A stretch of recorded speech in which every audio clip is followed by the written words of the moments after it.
Kebakaran melanda rumah sekaligus gudang somel, tempat penyimpanan kayu bantalan di Jalan Tun Abdul Razak, Kecamatan Somba Opu, Kabupaten Goa, Sulawesi Selatan, Kamis 11 September 2025 malam. Meski tidak ada korban jiwa, kerugian akibat peristiwa ini ditaksir mencapai 100 juta rupiah. Peristiwa kebakaran terjadi sekitar pukul 22.30 WITA. Api dengan cepat membesar lantaran bangunan terbuat dari kayu, serta banyaknya tumpukan kayu bantalan mudah terbakar. Kobaran api juga menghanguskan sebuah mesin somel dan sejumlah barang elektronik di lokasi. Peristiwa ini pertama kali diketahui oleh seorang saksi bernama Taufik. Ia melihat kobaran api semakin membesar dari arah samping rumahnya.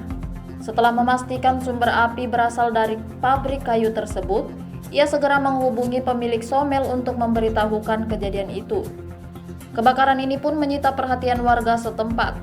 3 unit mobil dan 17 personel damkar Kabupaten Goa dikerahkan ke lokasi.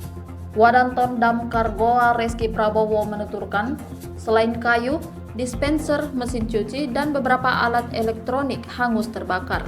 Dugaan sementara api bermula dari tumpukan sisa pemotongan kayu yang kemudian merembet dan membakar seluruh bangunan rumah kayu. Yang terbakar itu sebuah somel. Somel. Itu apa saja Pak yang terbakar tadi Pak? Menurut keterangan dari rekan-rekan yang menyiram di depan, ada berupa barang elektronik seperti kulkas, dispenser, mesin cuci, dan beberapa alat mesin. Jadi kalau untuk keterangan yang kami dapat, ada beberapa barang 1 unit yang habis terbakar. Kalau penyebab dugaan sementara apa Pak sih? Tapi kalau untuk penyebab sementaranya belum kami ketahui, tapi masih dalam proses penanganan kepolisian.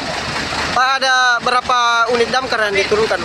Kami terjunkan sekitar 3 unit dari damkar Kabupaten Goa.